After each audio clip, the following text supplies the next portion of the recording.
జాగ్రత్తలు తీసుకోవడం అవసరం అనేటువంటిది స్పష్టంగా తెలుస్తోంది.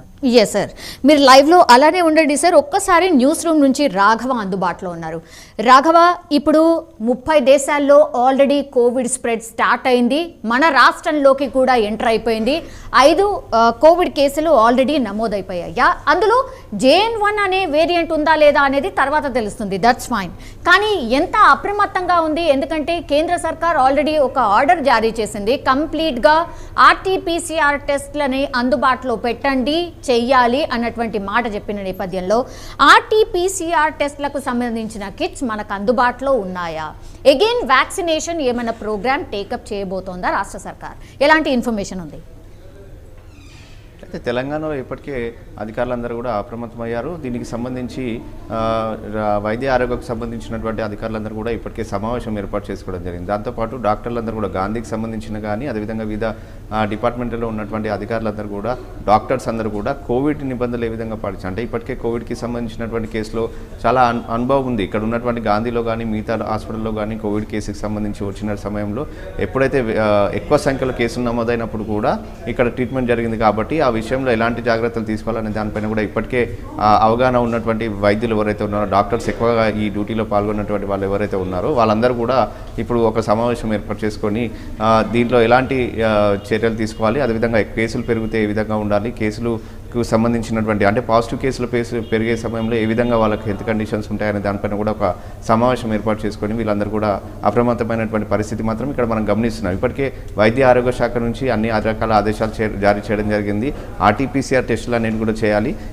ఏదైతే ముఖ్యంగా ఈ కోవిడ్కి సంబంధించినటువంటి సిమ్టమ్స్ ఏదైతే ఉంటుందో, శ్వాసకోశకు సంబంధించినటువంటి కానీ అదేవిధంగా జలుబు దగ్గుకు సంబంధించినటువంటి సిమ్టమ్స్ ఏదైతే ఉంటుందో ఎక్కువ శాతం వాళ్ళలో ఎక్కువ సిమ్టమ్స్ కనిపించినటువంటి వాళ్ళందరూ కూడా RT-PCR టెస్ట్ చేయాలి.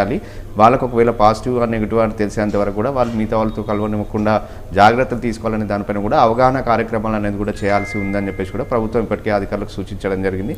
ఒకవైపు అధికారులు ఈ పనిలో ఉన్నారు, వైద్యులు కూడా ఎవరైతే హాస్పిటల్స్కి జనరల్గా ఉన్నటువంటి హాస్పిటల్స్ ఏదైతే ఉన్నాయో అక్కడ ఉన్నటువంటి ఆసుపత్రిలో వచ్చేటువంటి పేషెంట్స్ ఏ రకమైనటువంటి వాళ్ళు ఇబ్బందులతో హాస్పిటల్కి వస్తున్నారు, శ్వాసకోశకు సంబంధించి జలుబు దగ్గుకు సంబంధించి వస్తున్నారా లేకపోతే ఇతర కారణాలు ఏవైనా ఉన్నాయో దానిపైన కూడా ప్రస్తుతం వచ్చినటువంటి పేషెంట్ని ఫస్ట్ వాళ్ళందరూ కూడా క్లియర్గా గమనించాలి. దానికి సంబంధించి అనుమానం వచ్చినట్లయితే వెంటనే టెస్ట్ చేసి వాళ్ళను తర్వాత ఆ రిపోర్ట్ వాళ్ళకి పాజిటివ్ ఆర్ నెగిటివ్ అనేది కూడా తెలియజేయాలని చెప్పేసి కూడా మొదట ఈ ప్రికాషన్స్ తీసుకోవాలని చెప్పేసి కూడా సమావేశం ఏర్పాటు చేసుకొని అధికారులందరూ కూడా రాష్ట్ర వ్యాప్తంగా ఉన్నటువంటి అన్ని ఆసుపత్రులు అదేవిధంగా కొన్ని ప్రైవేట్ ఆసుపత్రులు చిన్న చిన్న క్లినిక్స్ ఏవైతే ఉన్నాయో వాళ్ళందరికీ కూడా ఇప్పటికే ఈ సూచనలు చేయడం జరిగింది. సో మొత్తంగా కూడా JN1 వచ్చినప్పటికీ కూడా JN1 అనే కేసులు నమోదవుతున్నాయని చెప్పేసి కూడా తెలుస్తుంది. తెలంగాణలో ఇప్పుడు 5 పాజిటివ్ కేసులు వచ్చాయి, కానీ అది మామూలుగా రెగ్యులర్గా వచ్చేటువంటి పాజిటివ్ కేసులలోనే ఈ కరోనా పాజిటివ్ అని చెప్పేసి కూడా తెలుస్తుంది. JN1కి సంబంధించినటువంటి వేరియంట్ ఇంకా తెలంగాణలో కానీ ఇక్కడ మన పక్క రాష్ట్రంలో కూడా రాలేదు ఇప్పటివరకు. దానికి సంబంధించినటువంటి ఇంకా పూర్తి స్థాయిలో దానికి సంబంధించినటువంటి రిపోర్ట్ రావాల్సి ఉంది అని చెప్పేసి కూడా వైద్యులు చెప్తున్నటువంటి పరిస్థితి ఉంది. కానీ ఏదేమైనప్పటికీ కూడా తెలంగాణలో ఇప్పుడు ఉన్నటువంటి ఆసుపత్రుల్లో కూడా ప్రస్తుతం ఎలాంటి కేసులు పెరిగినా కూడా మేము అన్ని రకాల ఏర్పాటు చేయడం జరిగింది. ఇప్పటికీ 50 బెడ్స్ కూడా ఏర్పాటు చేయడం, ఒక సపరేట్ వార్డ్ని కూడా కోవిడ్కి సంబంధించినటువంటి వార్డ్ని ఏర్పాటు చేయడం జరిగింది. సో మొత్తంగా కూడా ఎలాంటి సిచ్యువేషన్ వచ్చినా కూడా మేము హ్యాండిల్ చేయడానికి సిద్ధంగానే ఉన్నామని చెప్పేసి కూడా ఇక్కడ ఉన్నటువంటి వైద్యులు చెప్తున్నటువంటి పరిస్థితి ఉంది. కానీ ప్రజలు కూడా ప్రతి ఒక్కరు అప్రమత్తంగా ఉండి మాస్కులు ధరించి హ్యాండ్ శానిటైజేషన్ కూడా చేసుకుంటే కానీ ఇలాంటి కోవిడ్ మహమ్మారి నుంచి మనం అందరం కూడా బయటపడే అవకాశాలు కనిపించవు. కాబట్టి ప్రతి ఒక్కరు ఇవన్నీ కూడా ప్రికాషన్స్ తీసుకుంటే మాత్రం తప్పకుండా మనం ఈ కేసులు తగ్గుముఖం పట్టే అవకాశాలు ఉంటాయి. కేసులు పెరగకుండా ఉండేటువంటి జాగ్రత్తలు ఏవైతే తీసుకోవాలో అవన్నీ కూడా ప్రతి ఒక్కరు పాటించాలి. ఎందుకంటే ఇప్పుడు కొత్తగా చెప్పాల్సిన అవసరం ఏమి లేదు. ఎందుకంటే కోవిడ్ మనం గత 3-4 సంవత్సరాలుగా ఈ కోవిడ్ కేసులు ఏదైతే 3 సంవత్సరాలుగా వస్తున్నటువంటి కోవిడ్ కేసులో ప్రతిసారి 3-4 వేరియంట్స్ అన్ని కూడా వచ్చి వెళ్ళిపోవడం జరిగింది. ఒక్కొక్కసారి ఒక్కొక్కటువంటి నిబంధనలు మనం పాటించినటువంటి పరిస్థితులను మనం ఇక్కడ చూసాం. సో ఇప్పుడు కొత్తగా పబ్లిక్కి చెప్పాల్సిన అవసరం లేదు. ఎందుకంటే వాళ్ళందరికీ ఏ విధమైనటువంటి నిబంధనలు పాటించాలి, మాస్క్ ధరించాలి, హ్యాండ్ శానిటైజేషన్, అదేవిధంగా రద్దీ ప్రదేశాల్లో ఉండకుండా కొంచెం సోషల్ డిస్టెన్స్ మెయింటైన్ చేసేటువంటి పరిస్థితి ఏదైతే ఉందో అదంతా కూడా మళ్ళీ మెయింటైన్ చేసినట్లయితే తప్పకుండా ఈ కోవిడ్ కేసుల నుంచి మనం అందరం కూడా బయటపడే అవకాశాలు ఉంటాయని చెప్పేసి కూడా చెప్తున్నారు. Yes, okay Raghava, thank you so much sir. Jagannatham sir, ఇప్పుడు ఉన్నటువంటి కేసెస్ ఇప్పుడు జనరల్ కేసెస్ కోవిడ్ కేసెస్ మాత్రమే సార్.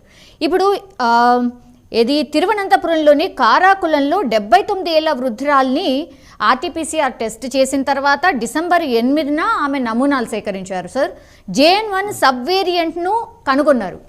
ఈ సబ్ వేరియంట్ కనుగొనడానికి అంటే జీనోమ్ సీక్వెన్స్ చేయడానికి ఎంత టైం పడుతుంది? అప్పటి వరకు కూడా ఈ మామూలుగా కోవిడ్ వచ్చింది అన్న వాళ్ళని కూడా ఎంత సపరేట్గా ఆర్ ఎంత క్వారంటైన్ చేయాల్సిన అవసరం ఉంది సార్? ఆర్టీపీసీఆర్ చేసినప్పుడు మొట్టమొదటి స్థాయిలో ఇది కోవిడ్ అవునా కాదా అన్నది మనకు తెలుస్తుందండి ప్రాథమిక దశలో. కాబట్టి అది చేసినప్పుడు వెంటనే కోవిడ్ అని తెలిసినప్పుడు అది ఏ వేరియంట్ అయినప్పటికీ కూడా మనం కోవిడ్కి ఏ రకమైనటువంటి జాగ్రత్తలు తీసుకుంటున్నామో, ఏ రకమైనటువంటి సంరక్షణ తీసుకుంటున్నామో, వాళ్ళని ఐసోలేట్